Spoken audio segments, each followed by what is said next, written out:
Welcome to the PC Gaming Weekspot, your recap of the last 7 days in PC video gaming. And regardless of the occasion, this man, he always, quote, behaves responsibly. It is the one, the only, it is the returning Mr. Matthew Castle. Hello. Thank you for having me back. Hello, Matthew. I was worried that the chaps did such a good job last week that I wouldn't be invited back, that I'd been usurped. Times do change. We have to react to what the new normal is, Matthew. But we all know that deep down, things will always go back to the way they were. Which, of course, is referencing what I was saying to you at the start, yes. It's the status quo, God bless it. So, yeah, we can get our haircuts now, Matthew. We can... What else can we do? Community centres can be open. I know, it's a disgrace. I was telling you before we hit record. Evil Spider-Man 3. Oh, yes. Look at that. It's like Tobey Maguire himself is here to talk about PC games. But yeah, as of when you're watching this or listening to this, as of yesterday, the 12th of April, non-essential retail can open, libraries can open, nail salons. At last, I can touch books that loads of other people have touched. That's the odd. I mean, I don't know. We'll see what happens with this, but that is the odd thing about a few of these new things that are coming into play now. Is that like even the fact that like pubs can open, but outdoors, and you know you yourself still need to be within a bubble or something. But there's nothing about you sitting 2 foot away from another bubble of sniffling, coughing, disgusting human beings. I don't know. I think we're still on track for that June. It's the middle of June, isn't it? I think is when things are meant to go back to normal. I don't know. I want the cinemas to open so I can listen to that. See the films on the big screen the way they're meant to be seen. You are one of the few that did see a film during, like, kind of in the height of the pandemic. Well, not the height. Well, but, I was allowed to. I didn't break into the Odeon and load up a film. I saw Tenet, as did a few other people. Yeah. But it is mad that like in the last year I've seen one film at the cinema. Like I normally go at least once a week, if not more. So that's weird. And as much as I love my home TV cinema setup, it's not quite the same thing. Yeah. I want to see a Godzilla thump a Kong on the big screen. Yeah. Not on my TV. No. I mean, who does? If I can see Godzilla and Kong and a coffee table at the same time, that doesn't work for me. Something's gone wrong. That coffee table takes me out of it. Or if like my cat can walk in at any point. Breaks the immersion. Yeah. And thanks very much, of course, to Warner for sponsoring this episode of the PC Gaming Weekspot. I wish. Go see Godzilla versus We are open to such things. I think we are. Yes. I am. You can set up a deal with me and I'll like worm it way in and it will seem very organic just like then. But apart from #ad. Apart from films, games, the games never stop, Matthew. So what?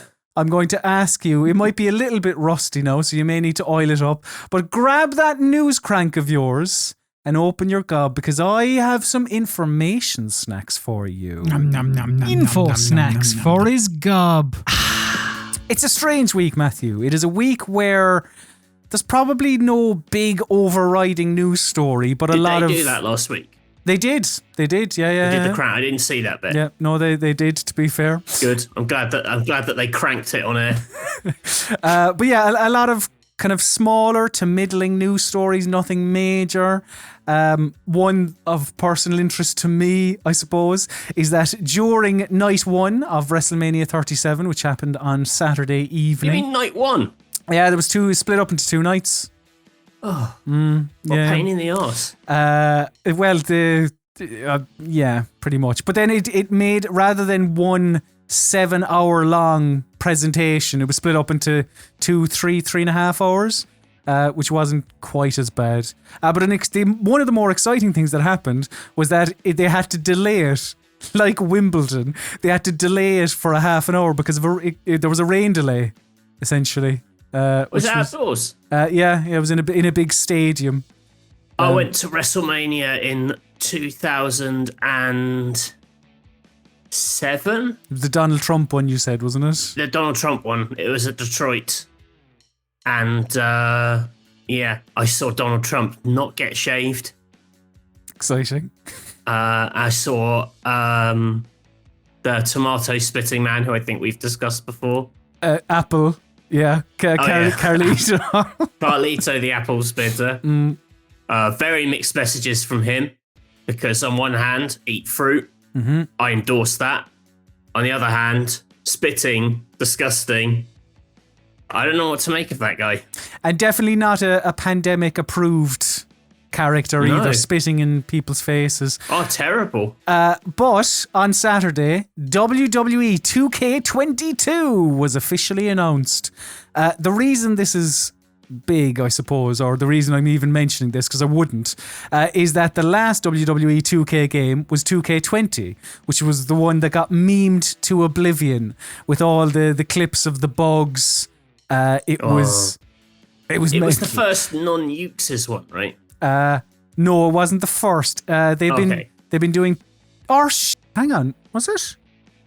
No, you're right. Sorry. Yeah, I think you're right. I think it was the first non-Ukes one. So yeah, that one didn't go well. So then they took a break, and they're bringing this out. We'll see whether that break from the annual release schedule has done them well. Something that doesn't take a break, or well, it did actually last year, didn't it? Yeah, I mean, this is you're off to a good start with this one. E3, hooray! It is going to be taking place this year from the 12th of June to the 15th, but it is going to be online only, and it's not going to be behind a paywall. It was rumoured that they were going to be putting parts of it behind a paywall. But ESA President and CEO Stanley Pierre-Louis said, quote, "We are evolving this year's E3 into a more inclusive event, but we'll still look to excite the fans with major reveals and insider opportunities that make this event the indispensable centre stage for video games." And some of the people that have been announced to be involved so far: Nintendo, Xbox, Capcom, Konami, Ubisoft, Take-Two, Warner Brothers, and Koch, with more apparently on the way.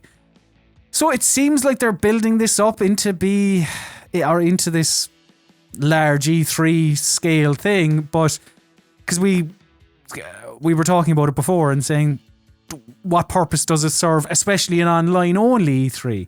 But I don't know, Matthew. We'll see. Yeah, I mean, this sounds like it'll be another streaming event to compete with all the other streaming events. I mean, I do like the idea of there maybe being, a streaming event which is the one, and so I don't have to watch 15 different websites to sort of slowly piece it together. Last year's was kind of confusing, I thought. I felt like you had to basically piece together the news and what was interesting from all these different streams, which normally I don't watch because, you don't normally have to watch IGN or GameSpot or whatever because, no shade on them, of course, but because, you have the main conferences, you watch those, and then basically everything just gets repeated on everyone else's show. But last year it's like, 5% of the games are here, 5% are there. It was just... It was very wishy-washy, yeah. Very, drip-fed over the course of 4 months. It just can't be satisfying for the publishers either, because you're having to negotiate, all these different streams. Everyone's trying to get exclusives on their own stream. It's just... I don't know. What a mess. So, yeah, we'll see whether E3 can build up the grandeur in the middle of June. As is tradition now, Matthew, this is the part of the PC Gaming Weekspot where I tell you what games have been delayed. Ooh, fun. This week, it's Deathloop, which is the Groundhog Day-esque FPS from Arcane Leon. That's now going to be coming out on the 14th of September. It was meant to be out in May. The developer said, because of this delay, it said it was, quote, committed to quality and preserving our team's ambitions for Deathloop, while ensuring health and safety of everyone at Arcane. We apologise for the extended wait and thank you for your passion and excitement. So, like, you know, COVID strikes again, essentially. So last minute polish, it sounds like. I was reading the excellent cover feature of Edge magazine, #ad, and I am sponsored by Kong vs Godzilla and Edge. And Edge. I'm not sponsored. I'm not sponsored by either of those things. But they had a big Deathloop cover feature, and it was interesting because it kind of explained how the kind of time loopy sort of system works and everything. Do you know? Have you heard about this? About how the? Well, what? No, I'm not sure. Go on. So I was kind of curious about how the time works in Deathloop because it's this looping day, and I didn't know if it was going to be like, you know, real time, like like every 6 hours the game resets or something. But apparently it's split into like 4 like chunks of like morning, mid-afternoon, afternoon, early evening. Okay. And in each time chunk, you can go to one location, and there are 4 locations on the map. So the idea is that to kill everyone in the day, which is what you've got to do, you've got to assassinate all the bad, these key villains. Mm-hmm. You have to find the route through the 4 chunks, but they change at different points of the day. Like there's one that's like frozen, but if you go to it in the afternoon when the sun's out, it like defrosts so you can get to new places. And there's also ways of like pushing people from one area to another so you can kind of go back to a previous area. Sounds brilliant. Like I was worried that there was going to be like a real time like stress element to it, but it sounds like actually it's like almost like 4 Hitman levels sitting next to each other that can kind of directly influence each other. I'm so up for that game. It does sound interesting. So yeah, thank you very much. So buy Edge magazine and read that good feature. Yeah, thanks very much to Edge for that. Something that maybe Edge will cover in next month's magazine, I'm not sure. But in a blog post, BioWare outlined some of the changes that they're making to all 3 Mass Effect games in their Legendary Edition trilogy that's coming out next month. So the first Mass Effect, which it appears like that's the one that they're changing the most, they said that, there's a big, long, bullet-pointed thing, but it boils down to them tuning the weapons and rebalancing the abilities to make it more like the action-y Mass Effect 2 and Mass Effect 3. And the Mako vehicle as well is apparently less bouncy, which I'm sure will please That's less people. Bouncy. There was only one bullet point for 2, which was you're going to see less of Miranda's ass. Yes, yeah. Which the internet was obviously fully behind. But the rest of it, weirdly, actually it was 2 bullet points. You're going to see less of Miranda's ass, but you're going to see more of Mordin's ass. Oh, I'm happy with that swap. Count me in.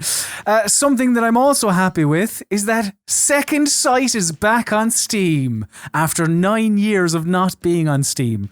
And the reason I'm happy about that, Matthew, is because it's better than PsyOps. All right, I'm bringing it back. I'm bringing that feud back. The Second Sight PsyOps thing is like it's one of the most tedious debates of terrible. 10 years ago. Yeah, it's so bad. Because I think at the time, PsyOps was the scrappy underdog.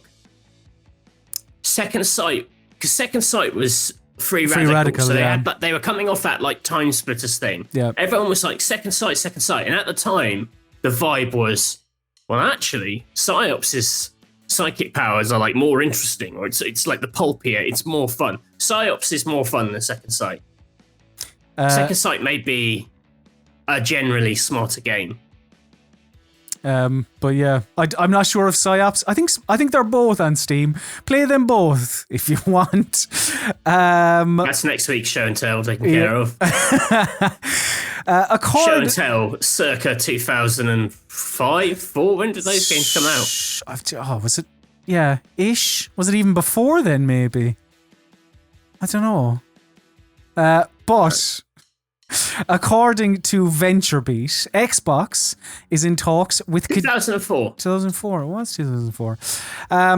But yeah, a game, potentially a new game, not from 2004, but the future. Xbox is in talks with Kojima Productions to publish their next game, which, if that all pans out, for us PC players, that at least implies to me that we would be getting it day and date if Xbox would be publishing. So. That is an info snack I love to have in my gob. Mm-hmm. That's good news. That's true. Yeah, again, is this just based on the fact that Phil Spencer had a no? It's more like statue on his shelf. No, because at the time he had the statue on his shelf during whatever live stream he was on, and people ran with that going, oh my God, it must mean that they're buying Kojima Productions or something. And then people were like, relax, he likes the little spaceman. But this has since come out in the last week, reporting by VentureBeat, possibly by Games Leaker Jeff Grubb. I'm not sure though, I can't confirm that. I can't remember. But the leaky hole himself. But yeah, I don't know. Like from a PC standpoint, I like that everyone else is like, no. He just really likes that little spaceman. I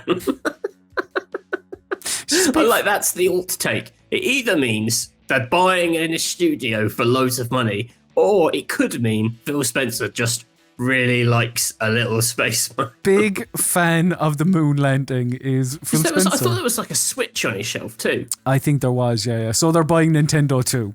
Or he just really likes Kirby. Something that I'm guessing Phil Spencer also likes. I mean, they own Age of Empires now. Age of Empires 4, which was originally announced back in 2017. Over the weekend, there was a little live stream and an announcement of a release window for it. It's going to be coming out this autumn on Steam and Xbox Game Pass for PC. If you want more Age of Empires opinions, go elsewhere. Maybe even rockpapershotgun.com. Go to exactly. Oh, right, okay. All right. I thought you were just going to say, like, if you want to know more about that, fuck off. Read Edge Magazine. They might have read Edge Magazine some or feature. Go to see Godzilla vs. Kong. But yeah, those are your information snacks. But now it's time to get on to the bigger news stories. I will just say, Nate's... I'm not big into my real-time strategy, but I did read Nate's Age of Empires 4 preview, and it's really good because he's like obsessed with Age of Empires 2. It's pretty much all he plays and talks about. So he's I think he's a valid kind of arbiter of Age of Empires taste to me, anyway. That's a hashtag ad I can get behind. Yeah, I'm also sponsored by Nate Crowley of Rock Paper Shotgun. So those are your information snacks. So now it's time to talk about the bigger, I don't know, some other news stories in headlines and hot takes. Hello, I'm Hugh Edwards. Working in news is exciting. Yes, headlines and hot takes. What the hell was that? Well, a couple of weeks ago, I said that I was going to add something to headlines and hot takes because in the podcast version, all the person hears is a drum roll. They don't see Gordon Freeman going up to the screen. Right. So I said, I'm going to have to add something, maybe like Hugh Edwards saying top stories tonight. And I found that clip of Hugh Edwards saying that news is exciting. So thank you very much, Hugh Edwards. Hashtag ad. But speaking of big human beings, Matthew. Oh, nice. I'm so bored. I'm so bored of this. But the vampire woman from Resident Evil, who is tall, she's 9'6" apparently. Recently, the art director, Takano, spoke to IGN and said that her shoe size is 17.3 inches. Which is this big. That's big, but also not a shoe size. That's a foot size. So I don't know what size... like if you went into whatever Foot Locker and said, I'll have a pair of Skechers size 17.3 inches, I don't think that would scan. But anyway, I'm burying the lead. That isn't the main thing to take away from Resident Evil this week. She buys her shoes at Skechers. Fair. Is there a Skechers in the village? Well, there might be, because the village is going to be full of a number of different locations, Matthew. Oh, interesting. So there's going to be a Resident Evil showcase later this week, and there's going to be more news from that. So we won't dwell on this because we're probably going to be talking about it more in depth next week, perhaps. But IGN had the little scoop on the map and the locations within Resident Evil Village.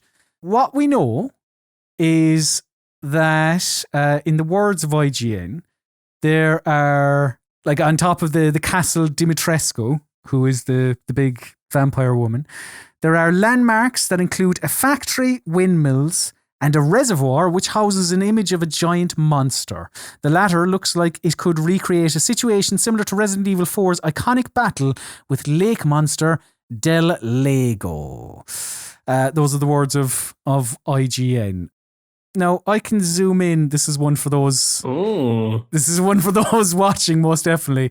But yes, you can see. So we are looking at a map, an aged map covered in icons. It's quite an arty map. Very. And I don't know it's more of a. It looks like the kind of map you might get with a collector's edition. Like, or the one in Sea of Thieves. Like, I don't know if this, when you open your map in the game, you're actually going to get this type of thing, but at least it shows us some of the locations on here. What we've got Morrow's Reservoir. Morrow's Reservoir in the bottom right.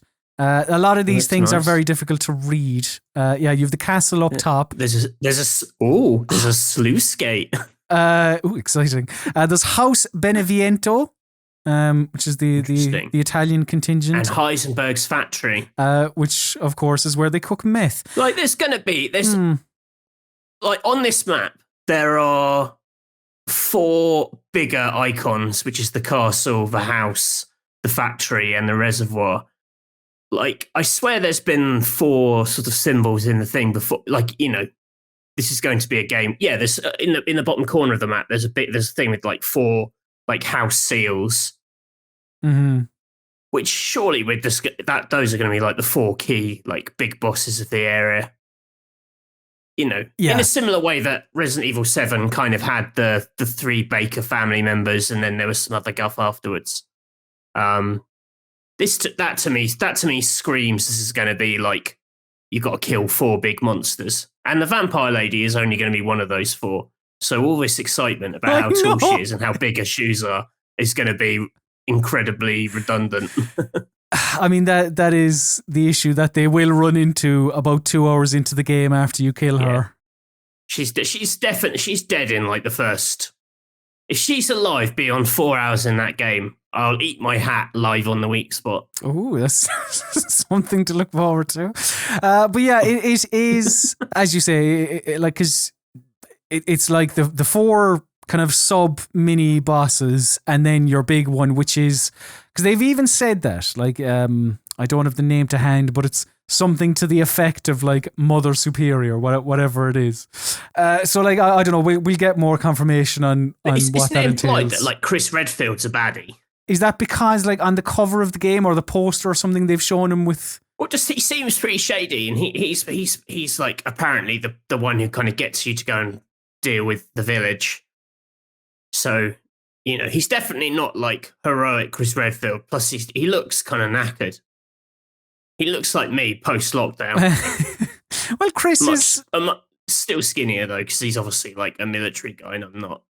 Chris Redfield doesn't eat half as many Toblerones as I do. He's no spring chicken either, though, Chris. He's around a while, so he's probably going to be looking a little haggard. But we don't know if this world like exists in. Does this all happen? Does Resident Evil 7 and Village happen in like the same timeline as the others?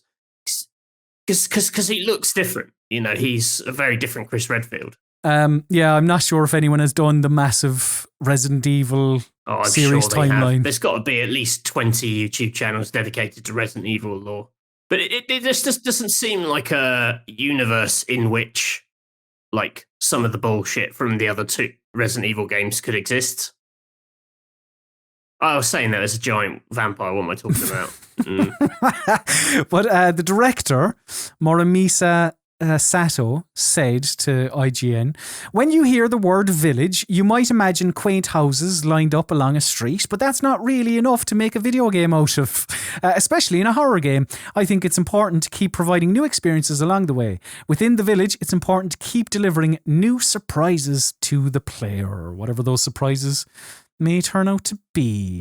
But we'll probably get a lot more Resident Evil stuff from the showcase that is happening this Thursday, I think it is. I'd love it if it turned out the director of the game had like just a massive wife, and that's why his vampires lady's like that. She's just married to a really tall lady. Just modelled after the missus, maybe. And he just doesn't get it. He's like, what's the deal? Like, is this not why? Because he never opens his eyes. This is the one woman he's ever seen in his life. So he just, is this, I thought that's what, the regular height. A man of, I think, regular height, maybe slightly taller than normal, I'm not sure, is James Bond. And IO Interactive are making a James Bond game, as we all know, project.The. But they may be working on something else as well, because IO's CEO, Hakan Abrak, he spoke to IGN with all the scoops this week. And he said, quote, "We have 007 we're working on. We have Hitman that we're working on. I should mention we're working on something else as well. Something completely new. A new IP. Ooh. Exciting. IOIP. There was also a mention of Hitman stuff as well, but we can talk about that in a second. I know we've spoken before, Matthew, about, IO and your love for them and your excitement for the new James Bond game. But the mention of something completely new, not related to Agent 47 nor James Bond, does that excite you? Can you envision anything what that would be? I mean, the problem I have is I'm not a massive fan of their non-Hitman stuff. No, Kane and Lynch big poster on the wall, no? No, I liked Freedom Fighters back in the day. Or but, Mini Ninjas? I never really got what they were going for with Mini Ninjas. I don't think anyone did. Well, I wondered if it was like a bit of a bid for the, because the Wii was massive. It was on the Wii. A lot of people made kind of sort of slightly more family friendly looking things that are a bit out of their comfort zone, but it was on all the other platforms too, and it felt like they were the main focus. So I never really understood what happened with Mini Ninjas or what they were going for. I don't think it's terrible. It's just an absolutely fine thing. And Kane and Lynch is just, I don't know. It's so bleak. It's so bleak, and it lacks the, like, I don't know, the dark streak of humor of Hitman. Like, it just doesn't fit. Like, I can't.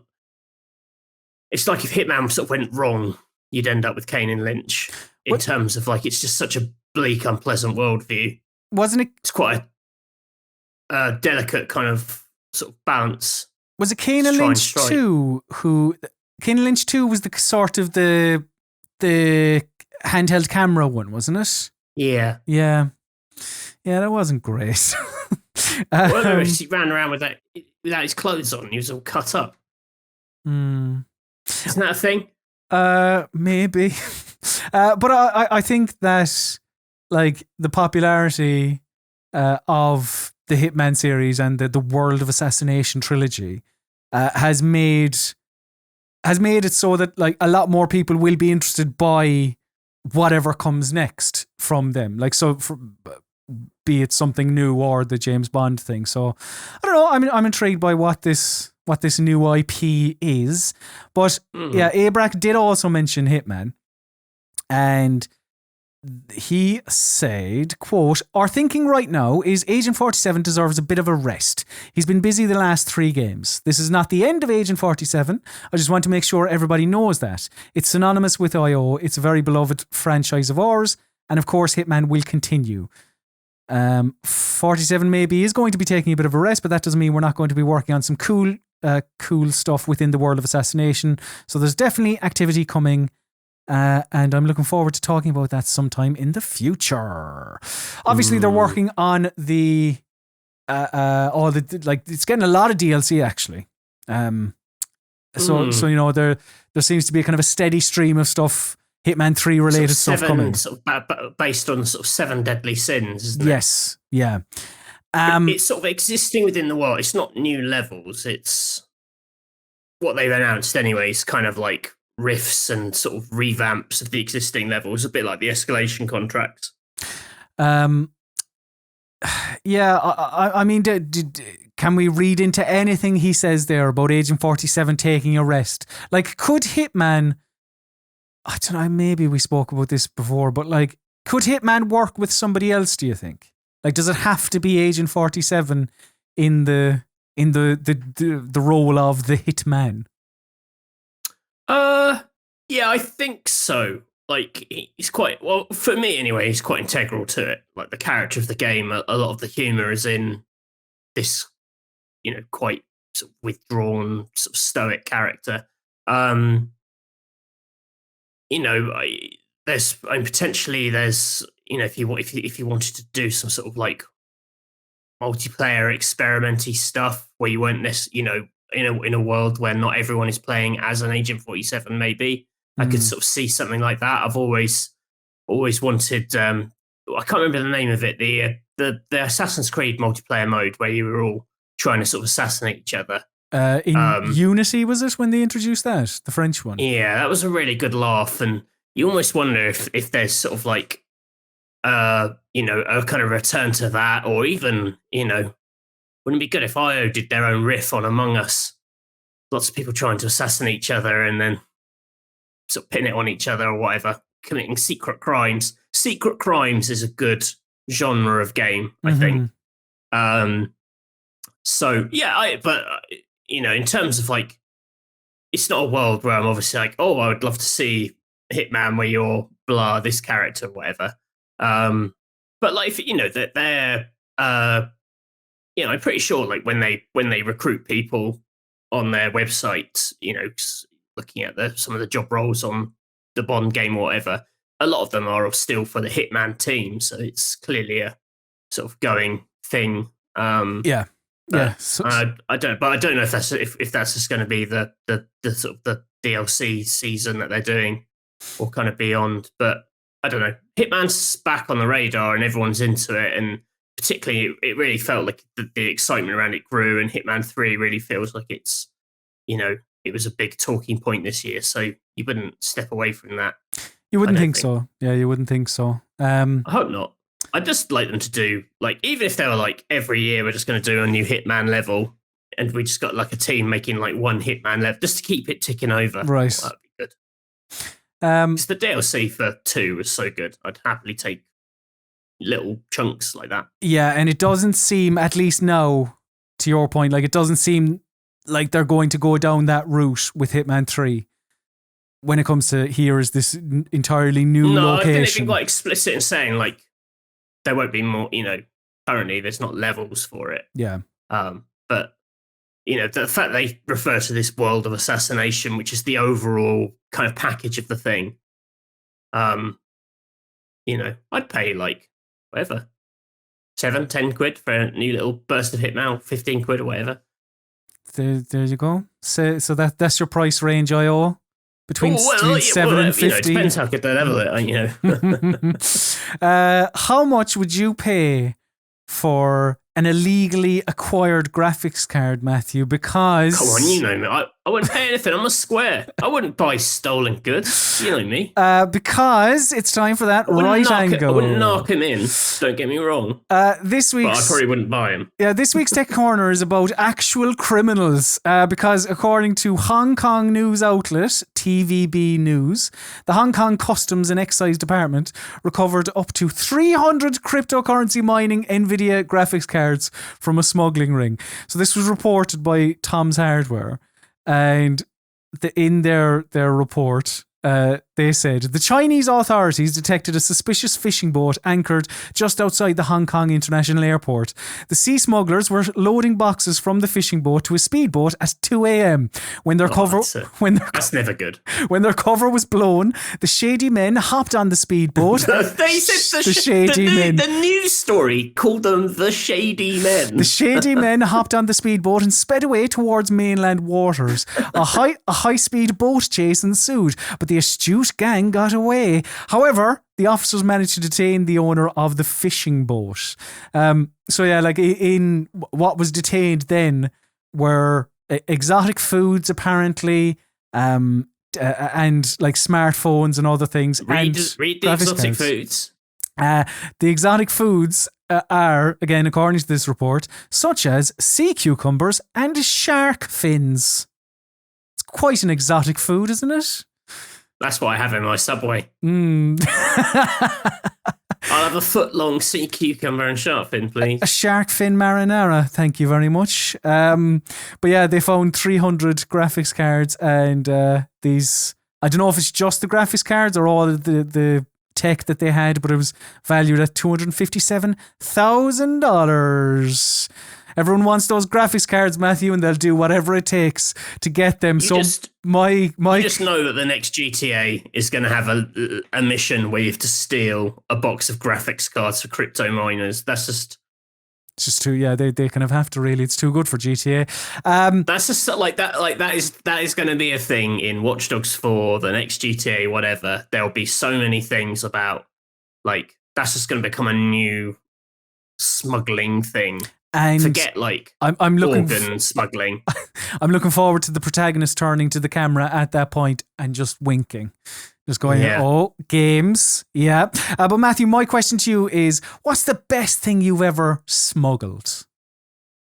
Well, this is unfortunate because I started this segment saying what a square I am and that I didn't endorse but stealing. Not, it could be smuggling sweets into the cinema. It could be, But these days you're allowed to take sweets into the cinema, I think. Well, see, I could never really... Like, my old local cinema, I can't remember, because we would smuggle sweets in, but I'm not sure if that was needless behaviour from us and we were allowed to take sweets in. I think it's a bit of an urban legend that you can't take outside sweets into a cinema. The cinema obviously wants you to buy their fruit pastas, which they've priced at £18, but I don't think they're going to kick you out if you bring in your own SWAT team lads come down from the roof. It's like, get them. I don't know if I'd be like walking in with like 2 McDonald's bags, waving them in the air, being like, I'm going to eat these. I'm going to eat these. I think that would be obnoxious behaviour in a McDonald's too, I'd say. Smuggled. I smuggled. I don't know if it counts as... I took a bit of the Eden Project. Okay. When I went to the Eden Project in Cornwall, we had a game of like who could take the biggest bit of the Eden Project out of the Eden Project. And you won? Yeah, I did. I took but it wasn't a very interesting bit. It was like a big chunk of tarmac that had come loose from, or not, wherever they used to build their paths. Mm-hmm. It cracked, so it was like it looked like a big sort of bit of slate almost. But technically, that was the biggest part of the Eden Project. And where did you put it after you? Did you just throw it? Bag. I had it in my rucksack. I kept it for quite a long time. I don't know where it is now. It's probably here somewhere. Because it's that thing every once in a while you find it when you're moving house. You're like, what the hell's this? And you're like, oh yeah, it's that bit of the Eden Project. But if the authorities are listening, Matthew is obviously telling this story for comedic effect. This never happened. I won't say who, because of the nature of the story, but I had a friend who committed a very ironic crime in that they shoplifted from the Alcatraz gift shop.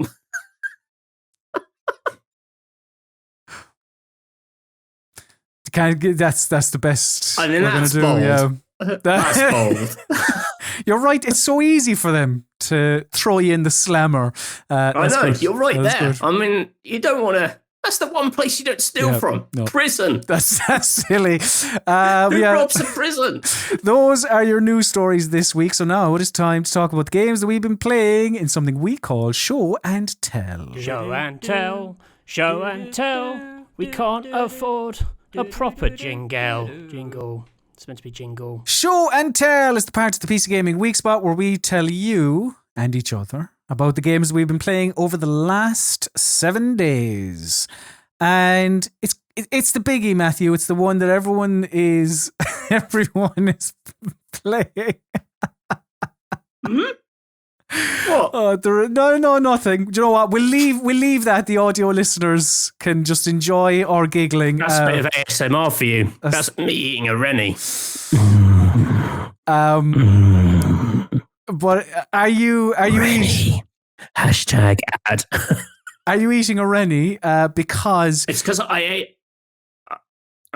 You finish your thought. I was going to try. Are you going to try and do an Outriders link? I'm looking forward to it. No, go for it if you were going to try one. Oh no, I was saying I'm eating a Rennie because I ate a huge cookie before this recording.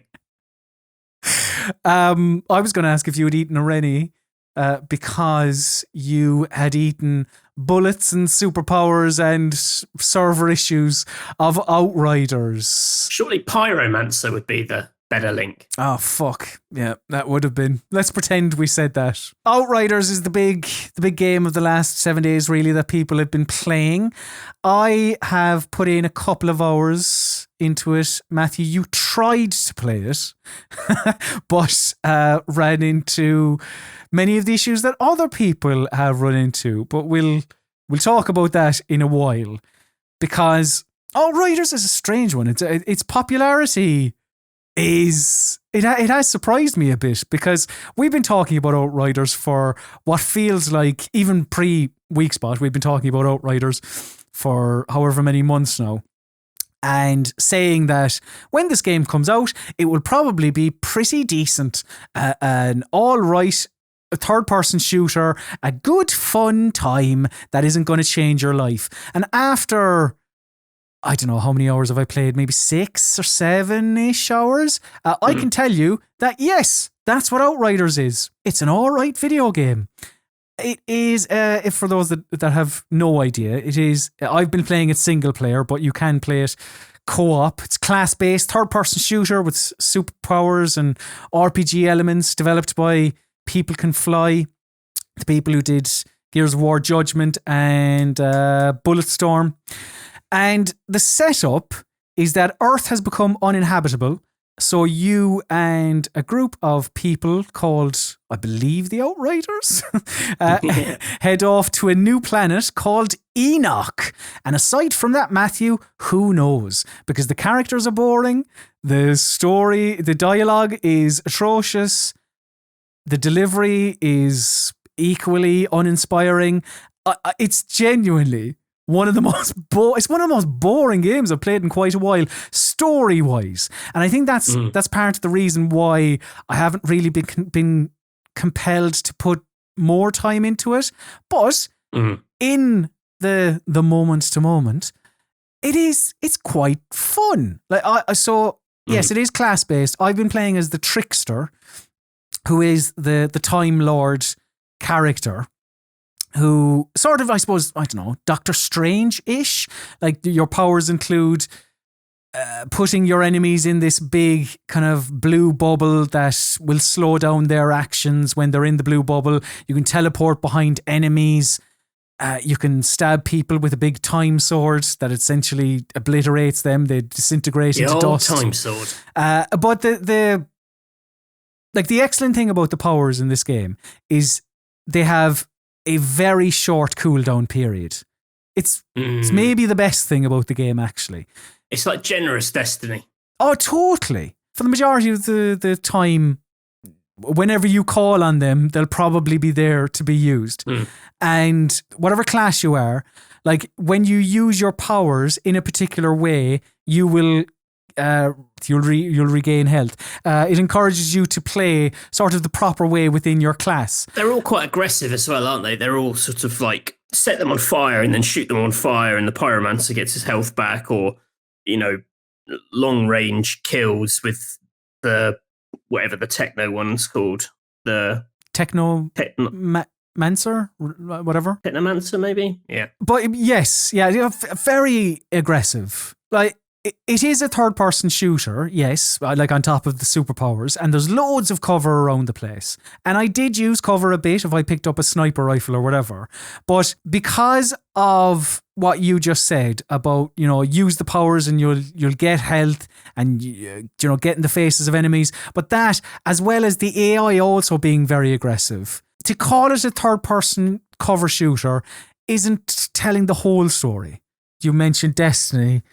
Like, yes, this is a looter shooter, and you're constantly picking up new guns and gear, which you can equip in the Destiny-like menus. I would enjoy it if they put that thing to rest, the games industry. Stop with the Destiny menus, please. It's very annoying. I hate using them.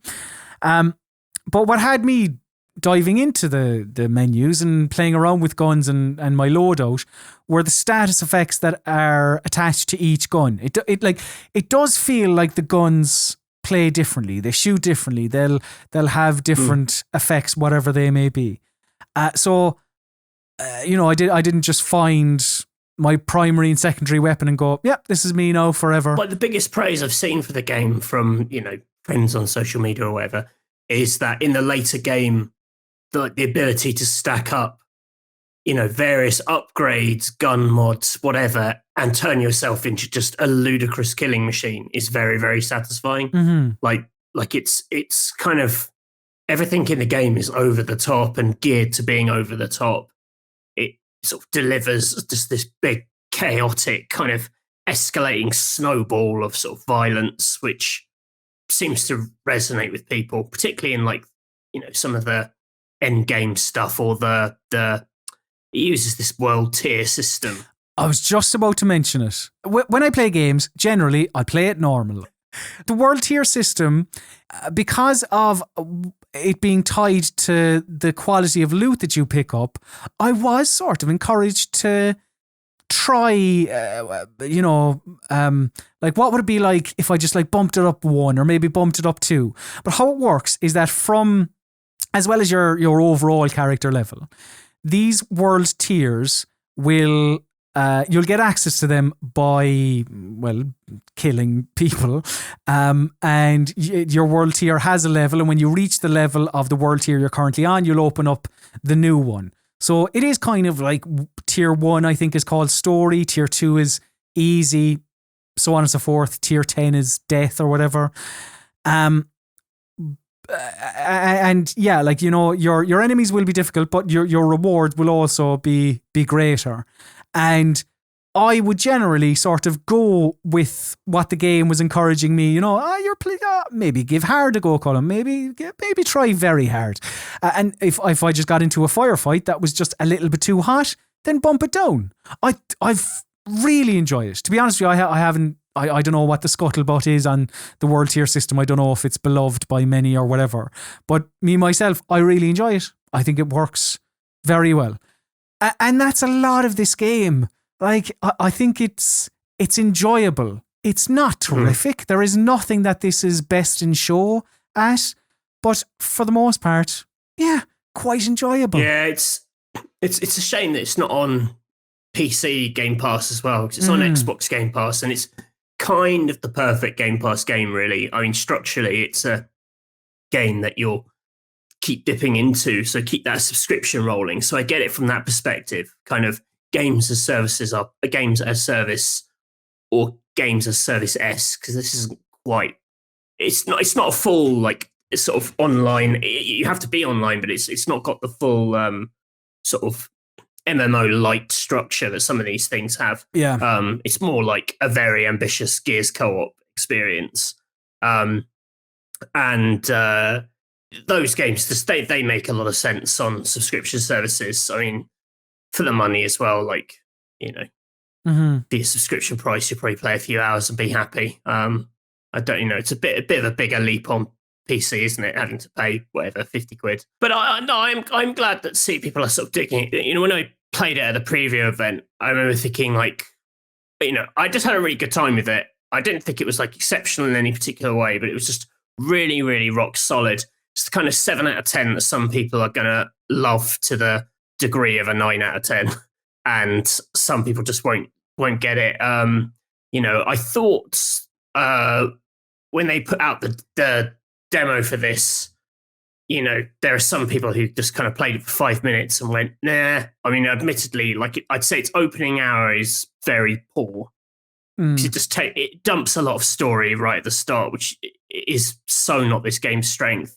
But the second you get into even the second or third powers of the classes, they instantly become quite fun. Like the moment you've got the time bubble, the trickster is just you're kind of off to the races, and shooting things in slow motion is fundamentally a good laugh, I think.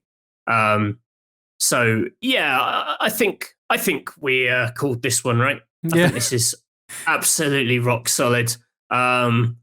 Still bitter that the videos did on it crashed and burned, especially when, because that's what I was just about to say. So you mentioned the barrier to entry on PC. On Xbox it's not there.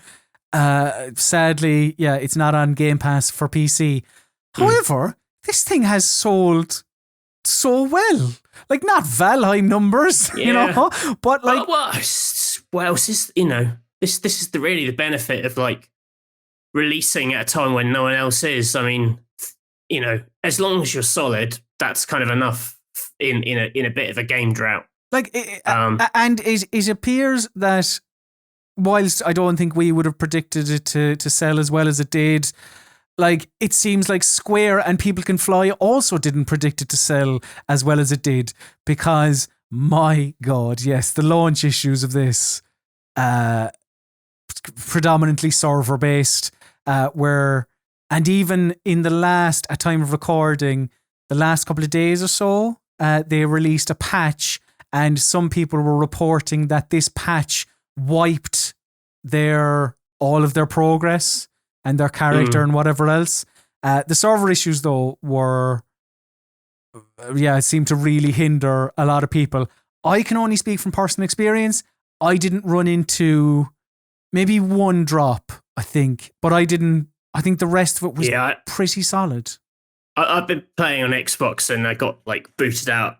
The last time I played it, it just basically just crashed the game to the home menu, and I was like, nah, I'm not going to play this for a bit until it's all sorted itself out. But I know plenty of people who've played loads of it and not had any issues, but there are obviously enough issues out there that it's maybe not in its optimal place. Just, I think another thing with this though is it's just nice that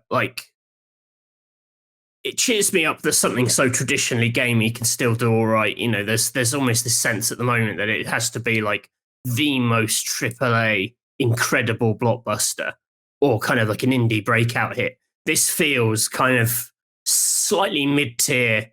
And I'm quite fond of that area of games, and we don't get many games in it. It used to be everything was cover shooters, and then we don't really get them anymore. And it's kind of, I don't know, it's so pleasing. It's pleasing to me to see this kind of stuff do well, and a new thing. I mean, admittedly, it's a big shooter set in brown mudland, so it's not exactly kind of completely cutting edge or whatever, but it's good to take a punt, good to get new stuff. A pretty all right video game, and this is the most decent game of the year.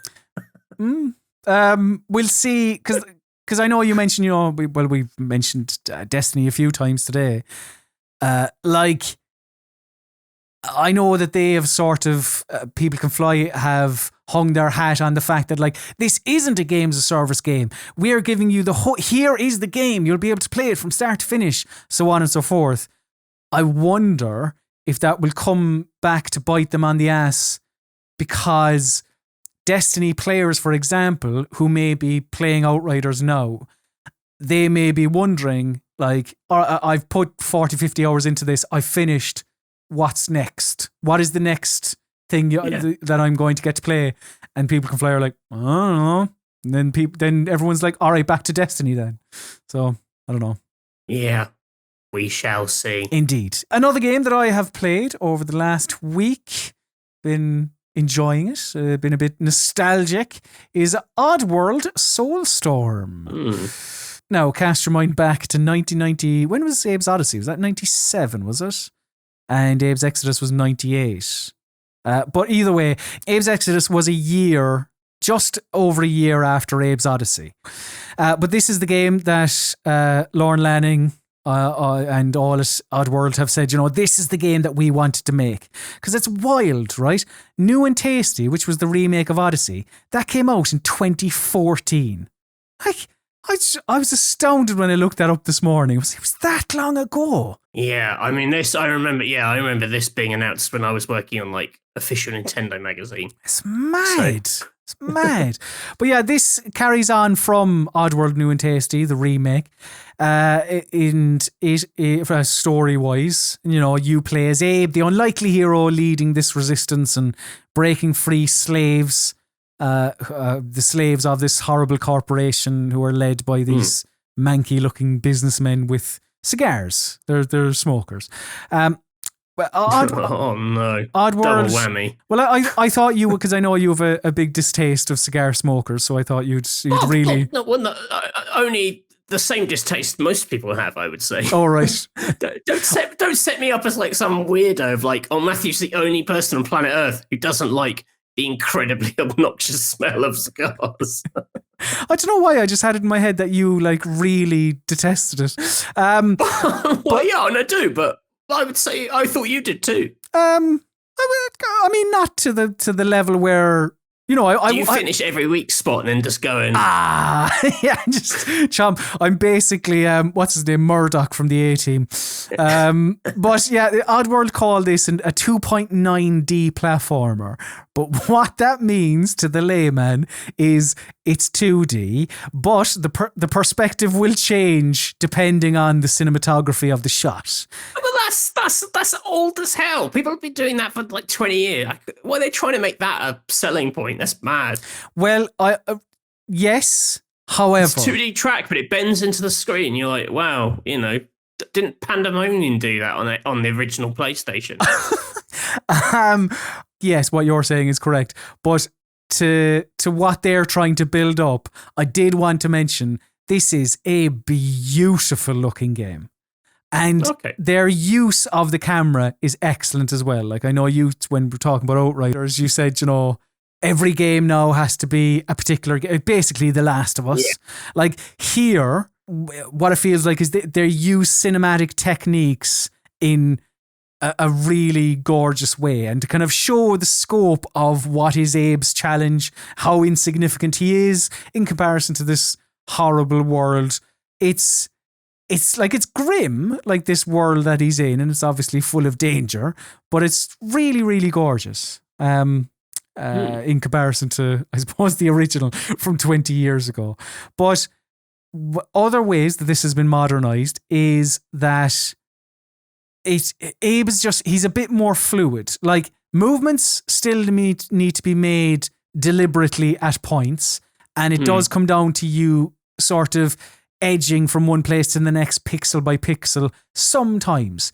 But little things like giving him a double jump, being able to change direction without Abe feeling like an articulated lorry, like those little things go a really long way into making this feel like a 2021 game. It's interesting watching your footage, because I've seen some people really dunking on this, and they've put some clips online and it looks absolutely abysmal. But actually watching you play it, it looks all right. And it makes me wonder, were they just shit at the game? Oh, well, I mean, like, it is hard. Like, I remember the old ones being hard as well. Well, yeah, they were not. They were really difficult. Really, like, I remember them being very like trial and error, and in a quite frustrating way. Yeah, so like, I don't know if they were this hard. Maybe they were, but when I jumped into this, because I played a bit of New and Tasty, but not loads. But when I jumped into this, I was sort of expecting it to find it a bit easier, because I was like, I'm not a child anymore, so I should be okay in certain parts. But Jesus Christ, this is difficult at points. There are loads of checkpoints. They've littered the place in checkpoints, meaning you won't lose loads of time a lot of the time.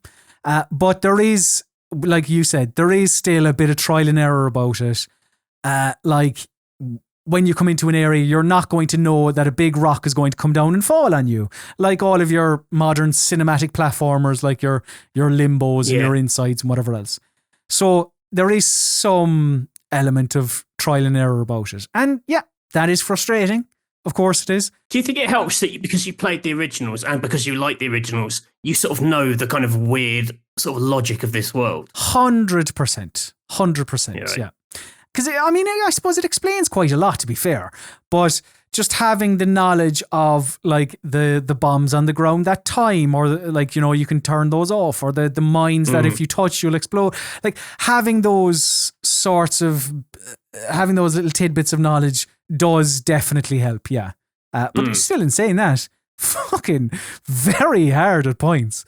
But they've given you some tools, I suppose, to make it more...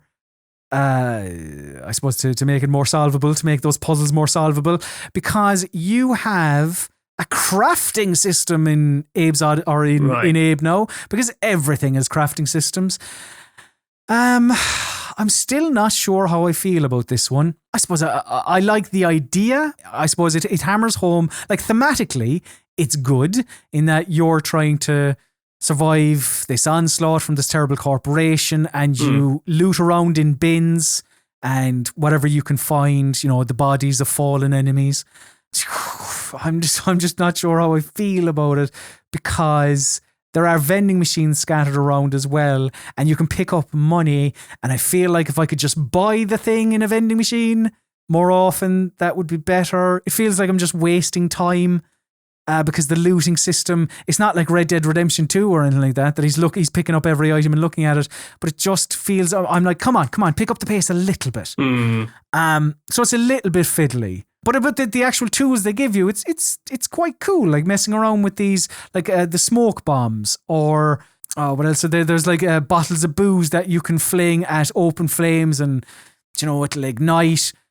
It's just, it seems like there are more ways to solve these puzzles that you come across. And it is still a thrill coming to an area and sort of surveying these patrolling guards and just trying to figure out how you're going to get from one end of this area to the next. You know, are you going to use your possess ability to take control of the enemy, or are you just going to try and leg it, take your chance?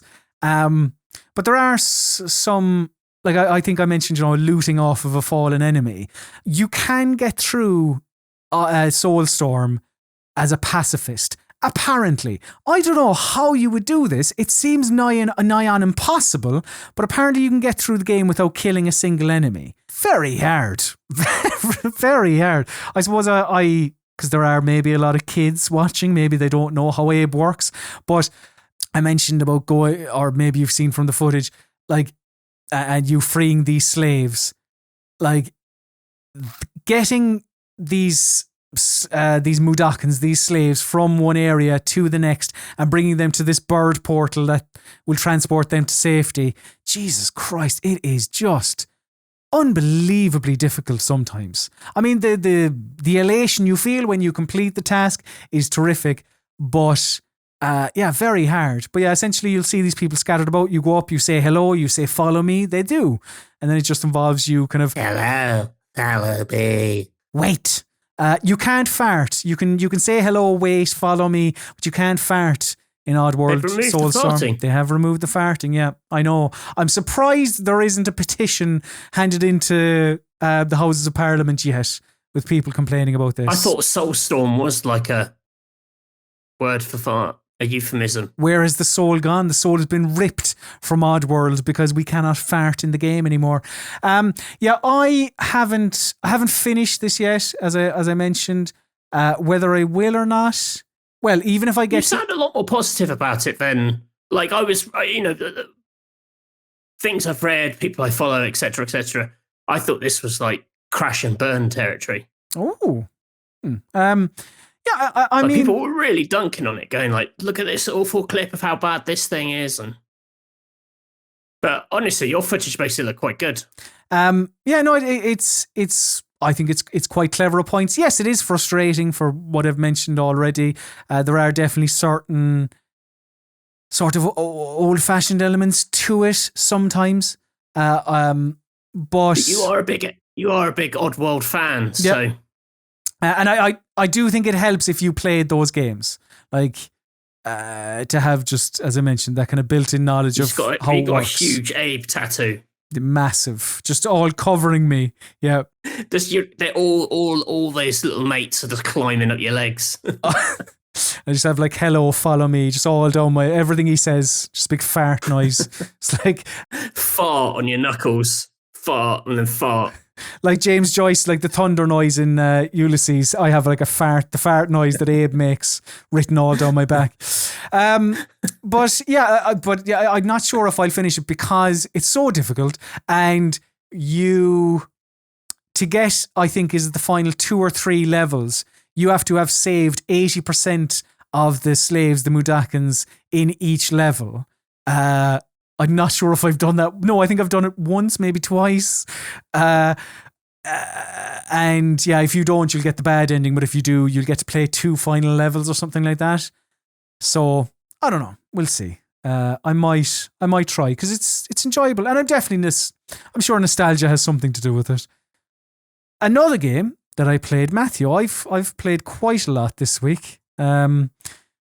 I know you while you were struggling away with Outriders, another game I played was Say No More.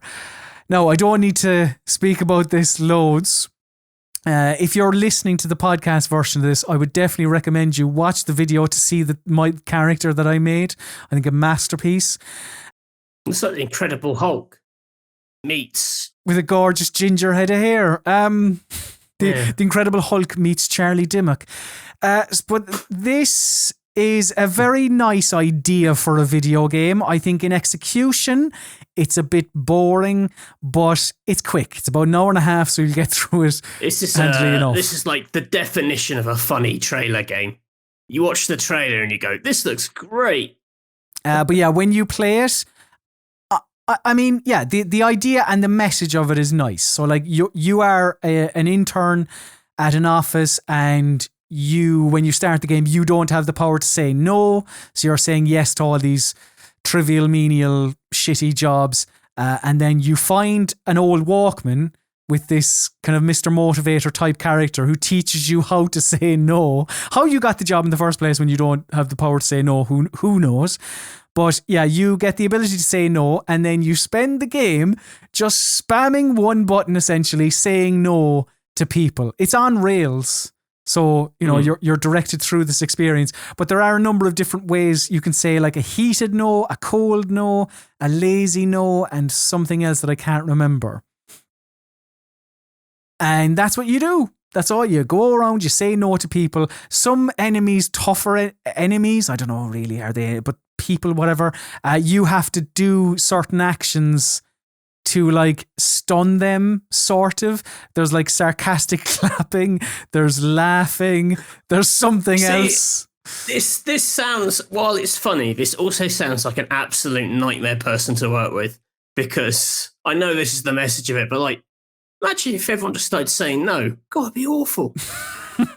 I'd have a breakdown if everyone on my team was, well, not that I have a team anymore, on my former teams were like, oh, no, or started sarcastically hand clapping. I'd lose my shit. As would I, but the game, because about 3/4 of an hour into it, I was thinking, because like you, I was like, yeah, but you can't just say no all the time. And the game. Well, that's a weird message, right? The game sort of spins it to teach you we're saying no for, like, you know, you talk to some people and they're sort of down on themselves and they're like, I'm shit, and you say no to them. So it sort of teaches you not just about the aggressive no, it not teaches you, it's not educational, but like, you know, its message isn't just kind of revolving around the fact of you being a bollocks, essentially, or sticking up for yourself. Like, I'm watching this video and I'm like, I would not hire this person. They seem like a huge pain in the ass. Yeah. I mean, 1, they look like the Incredible Hulk, which I'd be scared of, and 2, all they ever do is say no. It would be tricky. I watch this game and I think I'd be a bad guy in this world, which kind of bums me out. I don't like games that remind me that I am the man. It's a nice idea, and it's short, which is good.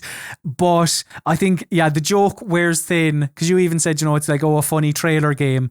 I mean, like to a point. Like I don't know how funny it is really.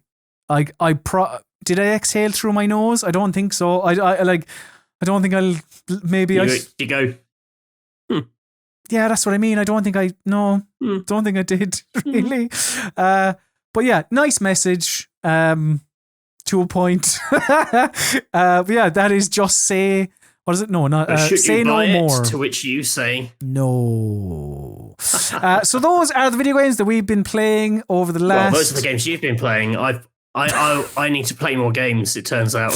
Those are the games that I've been playing over the last week. Now it's time to test the knowledge of one another in something we like to call Mystery Steam Reviews. It's time for Mystery Steam Reviews. Yeah! Yes! At last. Mystery Steam Reviews is the part of the PC Gaming Weekspot where I, Colin Mahern, and he, Matthew Castle, test the knowledge of one another via Steam reviews that are a mystery. Sorry, I didn't mean to yawn there. Right. I was like, Matthew's building up to say something profound here. No, I was yawning. I'm that excited by the promise of Mystery Steam. The rules are as follows.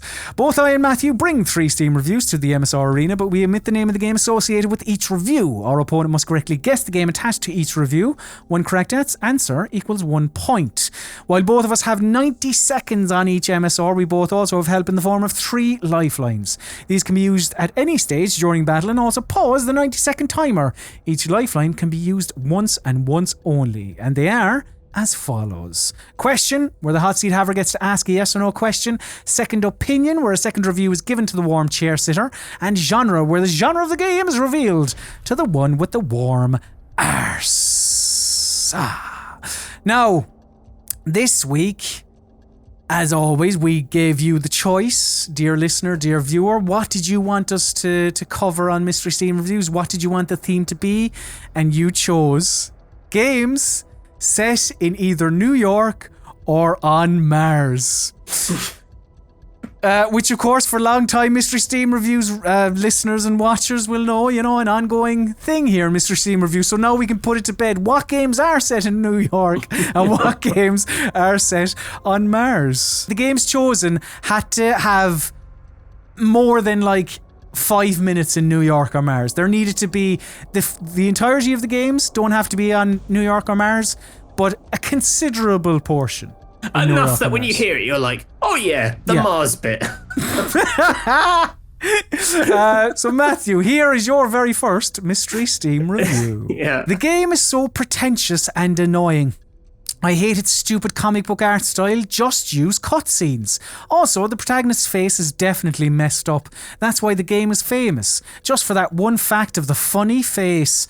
The gunplay is bad and you can't sprint. I would not recommend buying because the game sucks. And that's from Face Punch Steve. It is, it's not recommended. It's meant to say not recommended. Not recommended. 3.0 hours on record, 2.7 hours at time of review. Matthew, your time starts now. Man, there's a lot to unpack there. The game is pretentious and annoying, but it's got comic book style. The protagonist's face is definitely messed up. That feels key. So it's like a really strange looking character. And that's why the game's famous.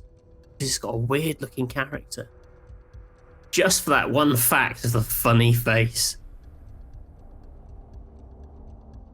A game with a funny faced character that is pretentious and also has a comic book style. Well, pretentious is only in the head of the reviewer, and most reviewers are idiots on Steam. I think we've come to that conclusion. That isn't salt, that's a fact. New York with a funny face. I'm in New York. I got a funny face. Who am I?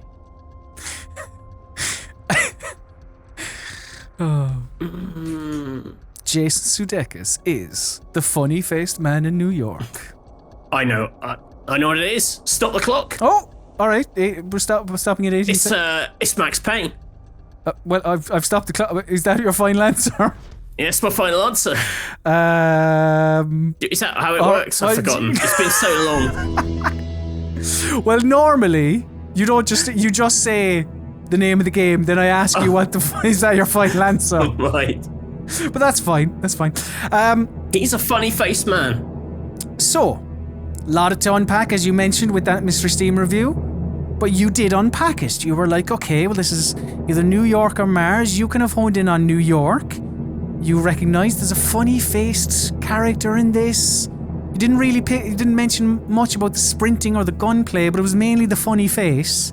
You ended up on Max Payne, because indeed, Max Payne does have a funny face. But is Max Payne this funny-faced man?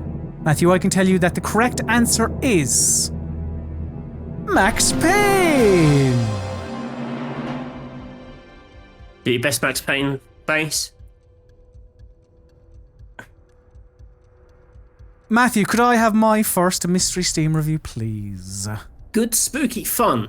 Having to swap between the weapon and the torch really makes the game quite tense, says P Garlic 0. They recommend it, with 13.3 hours on record. Okay, time starts now.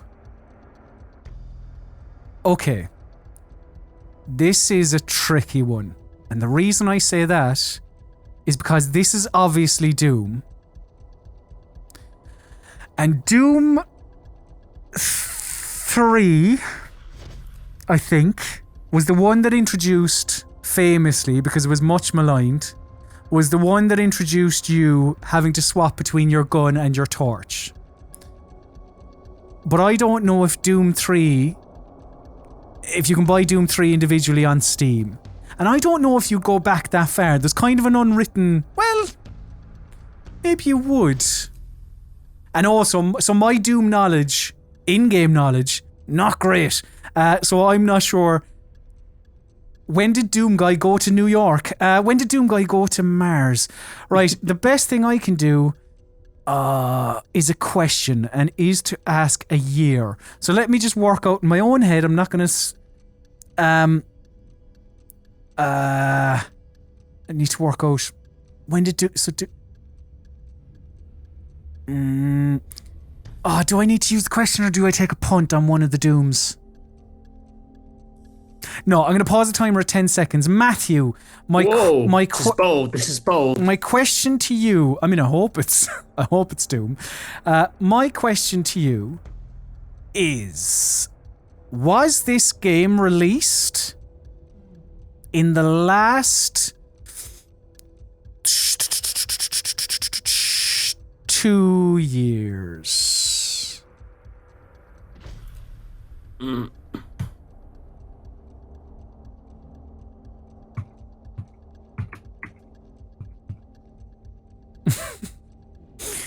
How many letters are in Doom Eternal?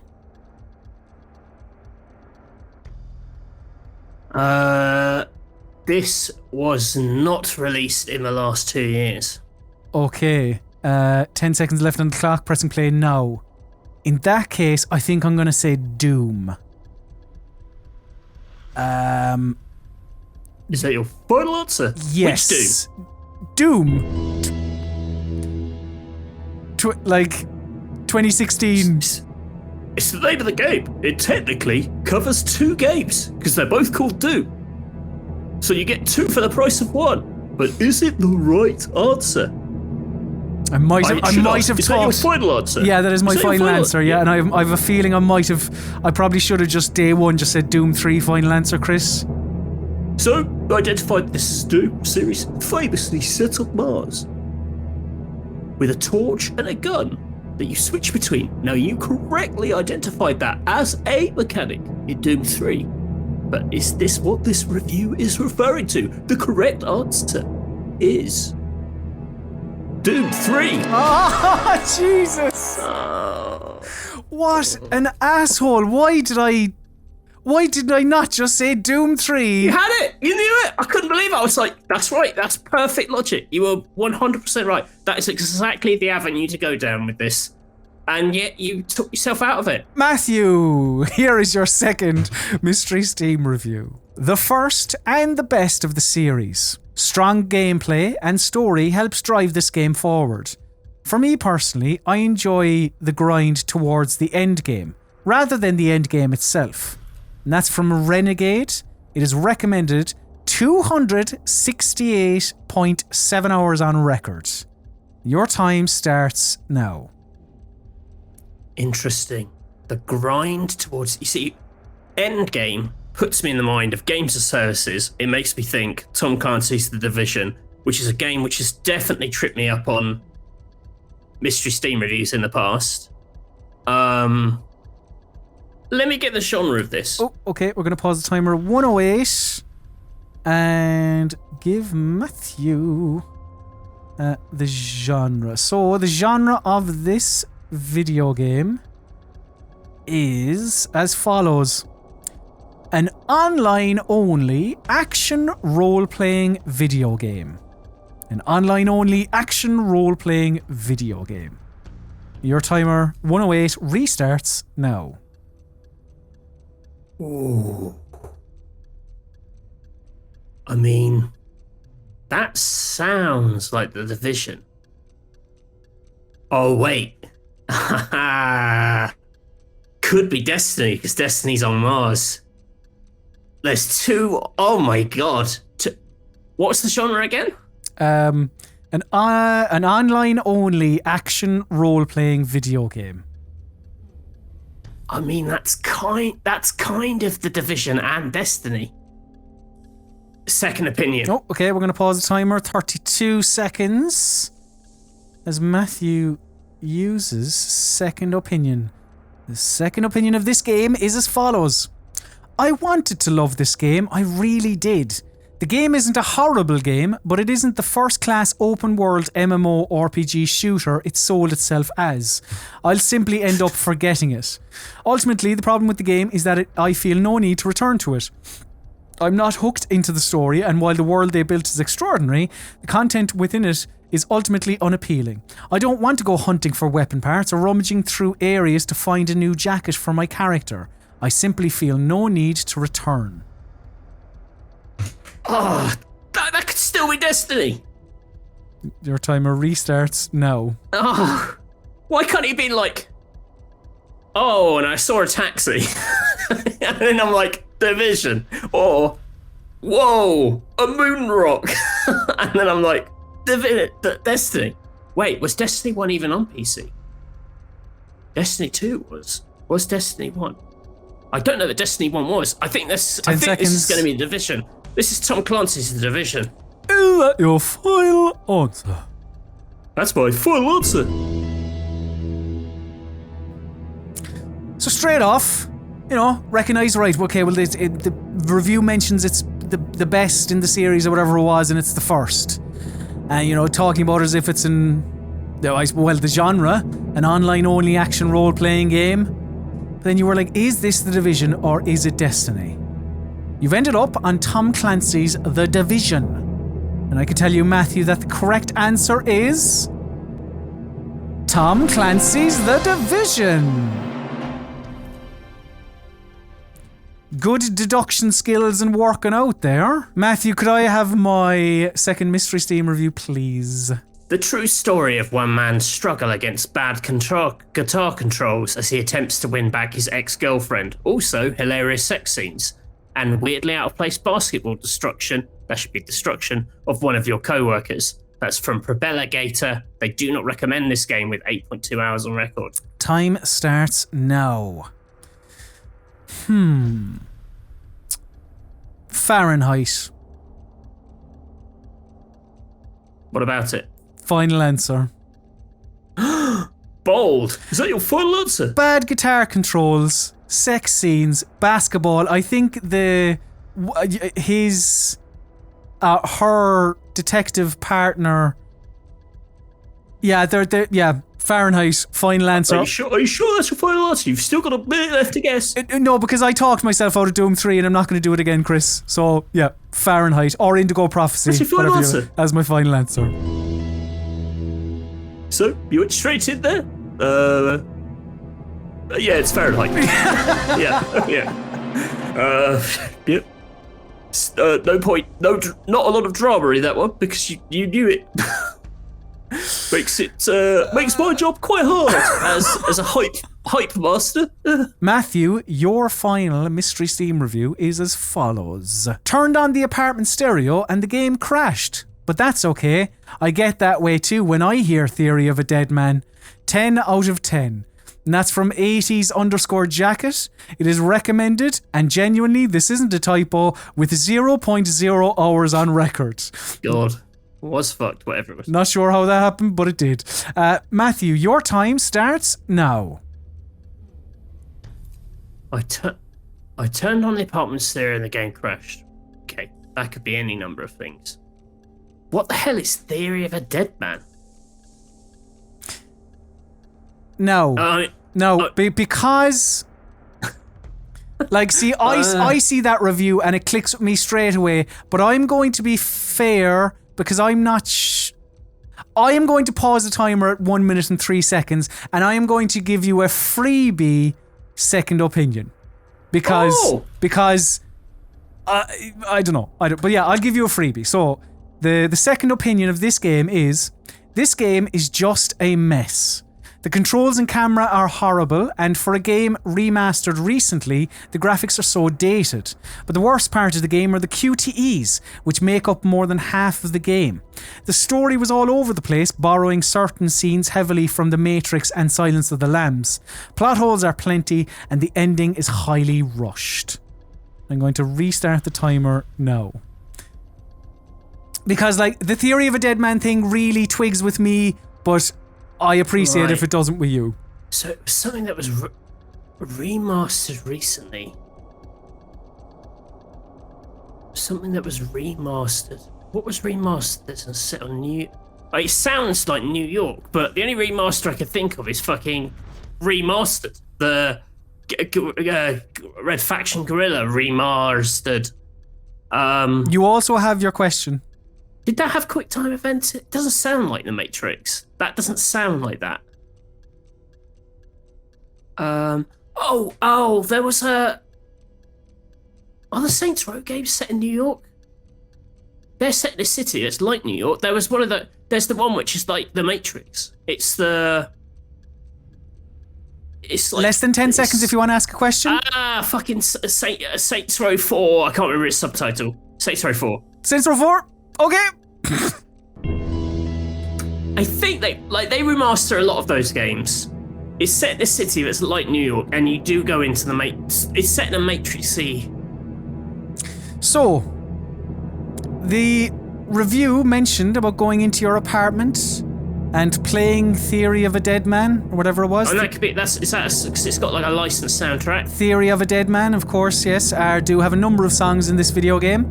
But I felt that review mightn't kind of twig something with you, so I gave you a freebie second opinion, which mentioned that the game had been remastered recently. Said the worst parts of the game are QTEs, which make up more than half the game. Oh shit, that's not Saints Row, is it? Said the story is all over the place, borrowing certain scenes heavily from The Matrix and Silence of the Lambs. This is also Fahrenheit, isn't it? Matthew, you said Saints Row 4. I can tell you that the correct answer is Fahrenheit. Fahrenheit, yeah, of course it is. I didn't hear the QTE bit. I was stuck on the remastered. Did they remaster Fahrenheit? They did, yeah. Oh. I mean, yay!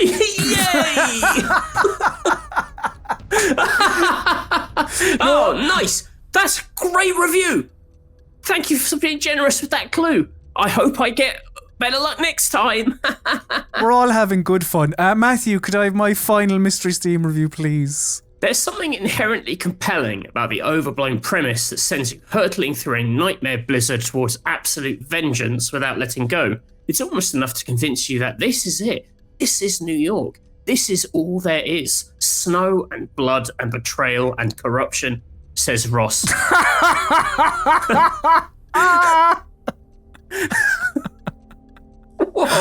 Oh no! I just really like. This is New York. This is all there is: snow and blood and betrayal and corruption. From Ross. Well, it's rather poetic. They recommend it was 6.5 hours. Time starts now. Right, Ross. A Nightmare Bliss. Well, this is Tom Clancy. This is The Division as well, isn't it?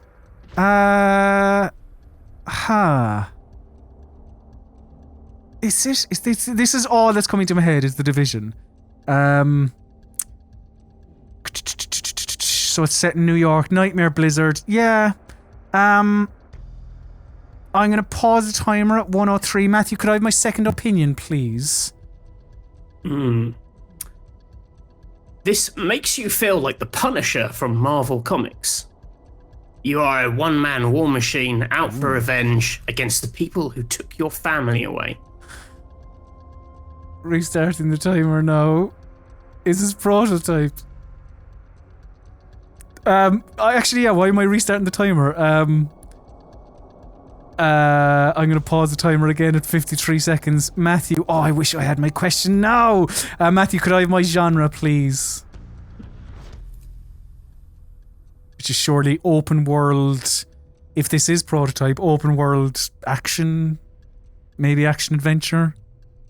This is described as a neo-noir third-person shooter. Oh, okay. 53 seconds, restarting the timer now. Shit, alright. It's not Prototype 2, you weren't playing that. Neo-noir? What was it, sorry? Neo-noir action... Third-person shooter.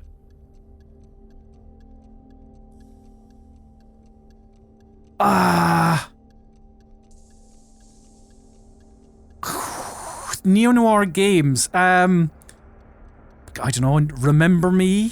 Would that be considered neo-noir? That's in Paris. Oh my god. Oh no, this is totally throwing me. Binary Domain? Is that considered neo-noir? Is that set in New York? Oh shit. Oh no! I can't think of anything. Oh, it's not Binary Domain because that's set in Japan, but Binary Domain? Is that your final answer? Oh, shit. Yeah, it is, Chris. So you, thought I might be trying to get you with the old Prototype in revenge for the infamous Marsgate? This is Max Payne! Oh, no. Why did I not know her? How did I not think of Max Payne? Oh no, it's a classic. It's a classic example of picking a game and then pushing it from your mind, as I did with Dead Space 2 weeks ago. And you now do. The correct answer is Max Payne. Come on, the review was even written like one of the Max Payne things. I thought I was dead meat with this one because you picked Max Payne. As I did with Fahrenheit. Well, I still ended up losing. Oh, Jesus. Why did I... Noir. For some reason, I focused on the Neo part, and I decided what are kind of new and futuristic. Shit. Congratulations, Matthew. Listen, sometimes you win, sometimes you don't. I don't mind either way. It's nice to win once in a while. That's how the Mystery Steam Reviews cookie crumbles, as the old saying goes. And it's a delicious cookie. It's sweet, not salty. Delicious. Yeah, that is Mr. Steam Reviews for this week. So now it is time to turn to you, lovely people, for your burning questions.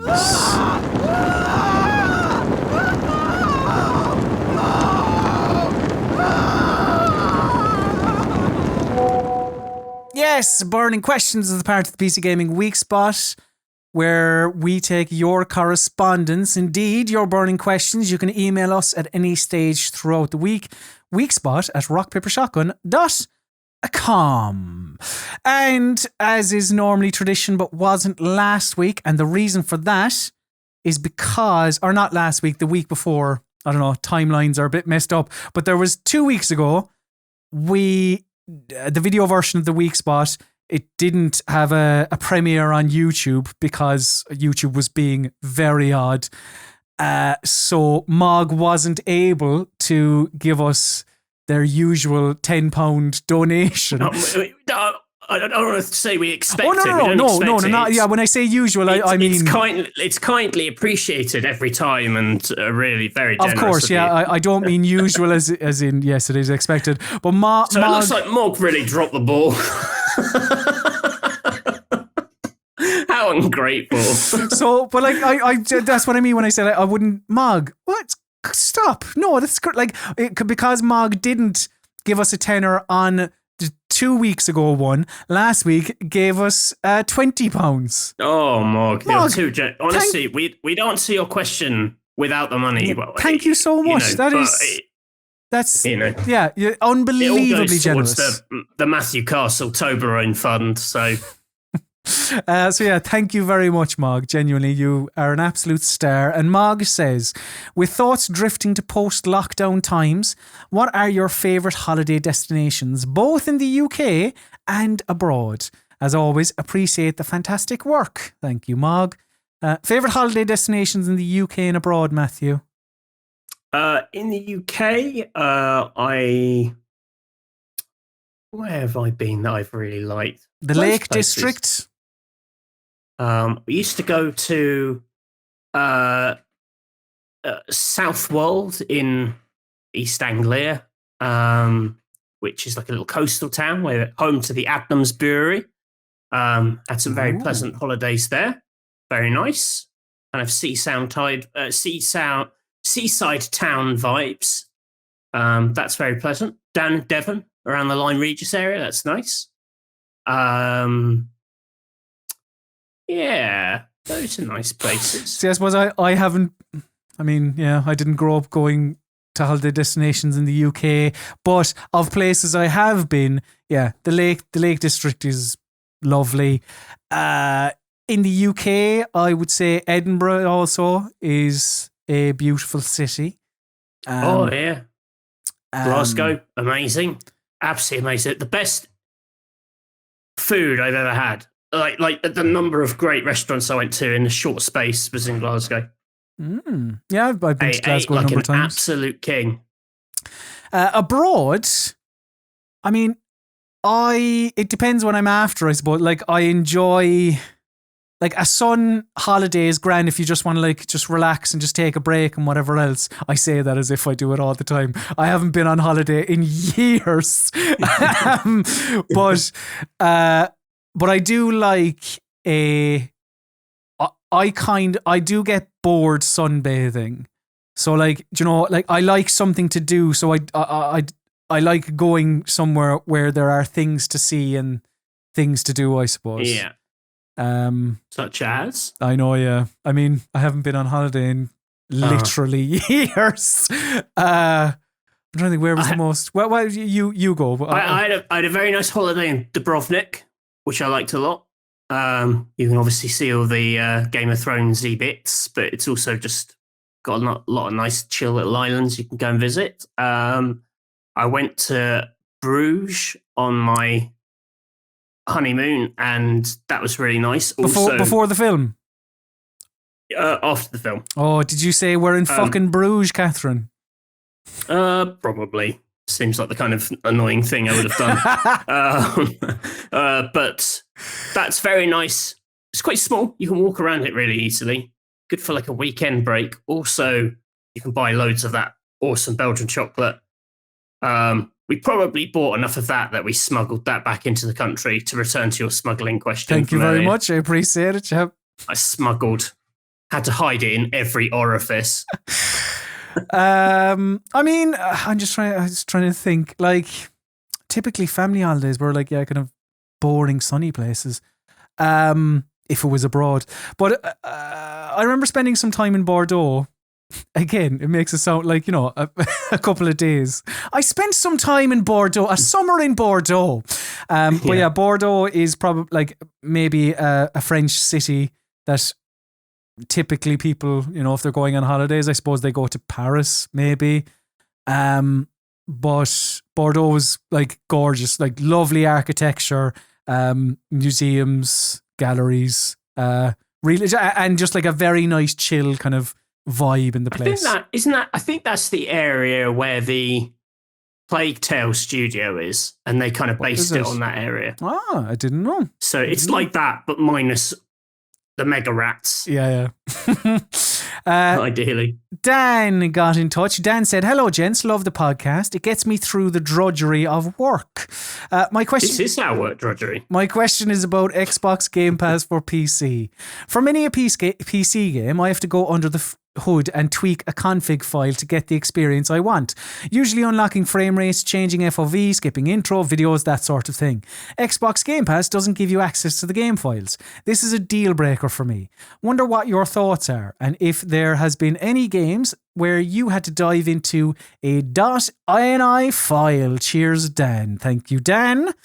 So the few games that I have had to do this with have honestly been for work, is for adding GTA mods or what was another one I did?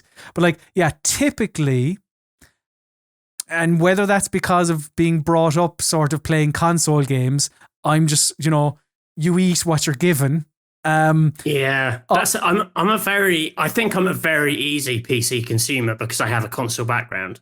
Mm-hmm. Like, yeah, same. I think there are some people who there's an expectation with PC gaming that one of the things that defines PC gaming is that it's an open system and all of the benefits that come with that. But I am so used to sucking up like whatever I get. Like, I don't even look for a lot of things. That's what I always find very interesting, actually, when we're picking these Steam reviews. A lot of the stuff which sticks in people's craw, it never comes to me. Like, I don't think I've ever adjusted the FOV in a game, ever. And yet I've seen people who are like, this game is broken because I cannot do this. And I'm like, wow, it just doesn't even occur to me. I'm not saying it's not relevant. Like, yeah. If that's the ecosystem you've learnt about games in, then that's fine. That makes perfect sense. But to me personally, like, I don't mean to be dismissive, but I honestly couldn't give a shit. I'm typically the same. That's horribly dismissive. But again, it's quite like what you said. It is like we have console backgrounds, so therefore, I mean, I'll tweak with, I don't know, I'll tweak to get the best performance. But when it comes to like skipping intro videos, blah blah blah, and listen, I'm probably. I could be doing that, so why aren't I? And it's like it doesn't pop into my head. I have deleted like the intro stings of like studio logos on a couple of things. But down with the men. I don't care who created this. I think something would have to be so busted for me to tweak. Yeah. But like honestly, like when your background is Nintendo Max, if you've seen the state that some like Wii games were in, like some of the stuff I have had to like work with, like it broke that part of my brain which gets upset about things like this. Like I probably do deserve better. At the same time, I'm very lazy, so I'm terrified that going into any of those folders will like break the game. Yeah, that's the other benefit of like console gaming is I think. There's no way I can harm this. This is inside like a cartridge. Unless you get a sledgehammer to the actual box. Unless I actually eat this Switch game, I can't really do much to hurt this. I'm scared. Yeah, I'm terrified of PC innards. And Ben got in touch. Ben said, "Hi lads, more people have got into gaming during the pandemic. Often using hardware with little or no graphics capabilities. Meanwhile, graphics cards have been harder to get a hold of, not unless you have connections with the smuggling rings. Do you think these trends will see more game devs move away from constantly pushing graphical limits? Is there even more room to make major leaps forward in fidelity? Cheers, our lovely YouTube moderator, Ben. Thank you very much, Ben. So yeah, the lack of graphics cards, Matthew, do you think that, because apparently, like, it's not even just like the Nvidia, the fancy new 30 series, like trying to get basically any graphics card now is nigh on impossible. So do you think that will impact the games that people make? Or like, will they go, well, we're not going to push this to the nth degree because people won't be able to play it and then won't buy it? I don't think, I think, like, speaking from experience, something looking super snazzy like the Ultra Graphical Deluxe kind of always impresses on some level. And,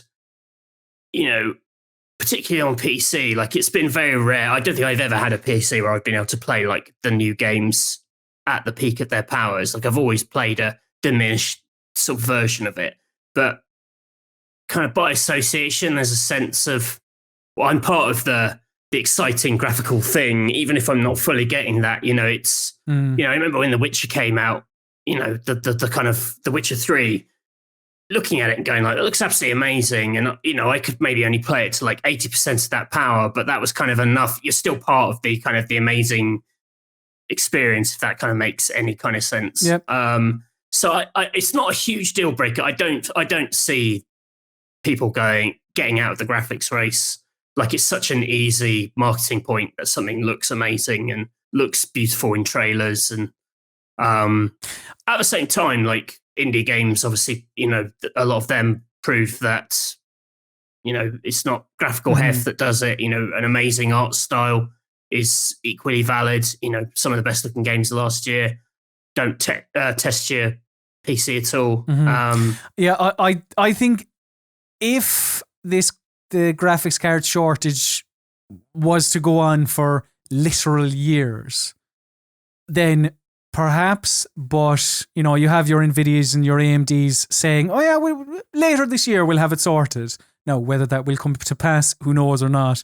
But like, in that, if it does happen that there is not necessarily an overabundance, but an abundance of graphics cards in the market where you can actually buy them later this year, then what will that be? Sort of like 12 months maybe of this kind of. So in the big scheme of things, I don't think Ubisoft are going to be saying maybe we should make the lines on Gus Fring's face for Far Cry less pronounced and make it look a little less polished. Maybe it should be a 8-bit sprite of Gus Fring. But just Gus Fring. The rest of it, absolutely stunning. And just he's this 2D sprite. That would be excellent. You're like, ooh. Gus Fring is played by Frank Spencer. So those are your burning questions. Thank you very much. We've cleared the docket, so do get more questions in Weekspot at rockpapershotgun.com, and then we may read them out on next week's show. So that is another episode of the Weekspot. Thank you very much. Of course, if you want more things that are Weekspot related or sort of Weekspotty in nature, of course, there are things you can do and follow and like and click and all the other things that people do on the internet in 2021. Of course, you can follow us on social media. I am at Colm_Ahern. Matthew is at Mr. Basil_Pesto. If you want to talk to some like-minded people, head over to Discord, discord.gg/rockpapershotgun. Also, if you want to watch the PC Gaming Weekspot, youtube.com/rockpapershot is the place to be, where you can like, comment, subscribe, ring the bell, and all the other, I think that's all the YouTube things that you can do. People love ringing the bell, and they love the classic face-off between Godzilla and Kong. Hashtag Bellad. But you can, if you prefer audio, subscribe to the PC Gaming Weekspot via all your podcatching apps like Apple Podcasts, Spotify, Stitcher, TuneIn, Player FM, Pocket Cast, and so on. But for all of your PC gaming needs, head to rockpapershotgun.com. Matthew, it's been a pleasure having you back on the PC Gaming Weekspot this week. Good to be back. Good to take my rightful place by your side. Are you going to play some PC games over the next while maybe give Outriders a go, maybe, or no, Yeah, Outriders maybe, is done. maybe. Forget Outriders. I'll find something to play and talk about on Show and Tell. I'm gonna have to have a little look as well because it's April and 0 games are out in April. So Just play Deathloop. but now it's time for my least favorite part of the show. This is the part of the show where I must bid the listener, the viewer, the consumer adieu. So say goodbye, Matthew Castle.